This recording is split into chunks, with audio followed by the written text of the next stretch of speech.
So what did you miss at Jubilee today? Well, you missed the second week of Lent, and we wondered about faith.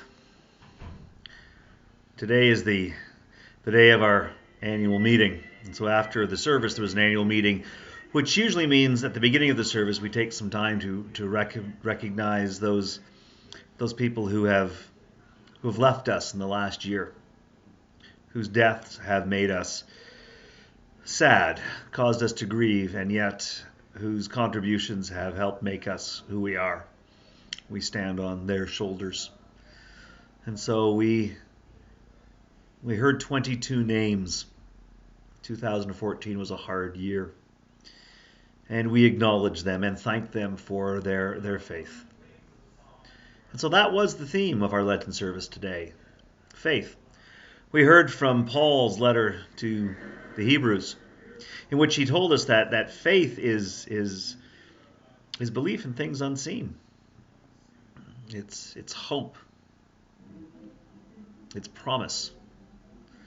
And Paul goes on to talk about Abel and Noah and Abraham and all these pillars of the faith. But as you hear them, you begin to wonder. I mean, Abel, he was killed by his brother. Faith hasn't worked out too well for him. And Abraham, as you hear the stories of Abraham, you recognize that he has wild mood swings. In fact, I would suggest that he suffers from depression. He talks about the sun coming down and a terrifying, paralyzing fear settling upon him, a darkness. It certainly rings familiar to those who suffer from depression. And so we listened to the story of Cain and Abel, and we heard the story of Abraham, and we wondered what faith really is. Is it a great deal after all? Because in the media, faith seems to be, well, you believe in things you can't see and good things happen to you.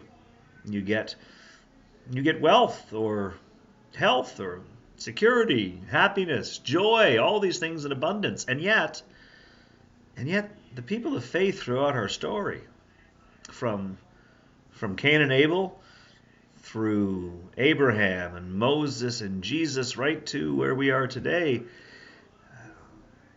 well, if we listen to their stories, we discover that faith is a struggle. And the result of faith is not the end of difficulties. It's not constant joy, but in fact it's companionship through the difficult times. It's the promise that we are not alone. Faith is an ongoing conversation that we have with God through the good times and the bad times. When we heard the story of Cain and Abel, we listened to the story of Cain and realized that Cain lost his faith not because his offering wasn't good enough, not because he got angry and killed his brother, but in fact because he believed he was no longer of value to God. You will hide your face from me, he says. And God says, not so. We lose our faith when we stop the conversation. God is always ready to engage with us, to continue the conversation. And we find that in Cain's story, we find that in Abraham's story, as Abraham worries again and again. Yes, you're going to be with me, God, and yes, you're going to reward me, but where am I going to live? And what family will I have? And will I really have a son? He's high and he's low. He's high and he's low. As we mentioned before, he suffers a deep darkness. And yet, God does not abandon him in his depression or in his struggle.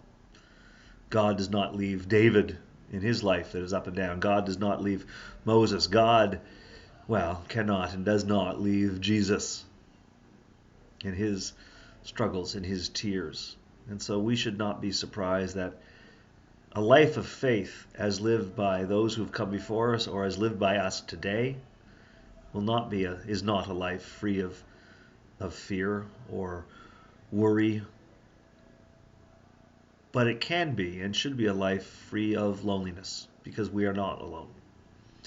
And we are always loved by God. With that in mind, we went into our annual meeting and tried to imagine a future where we can spread that love, where we can be part of that connection. And we went forth bravely into a new year knowing that we do not go alone. You didn't have to be at worship with us. You didn't have to be at our annual meeting to know that. Maybe you already know it, but if you don't, let me remind you. You are not alone. None of us are. We live in God's world.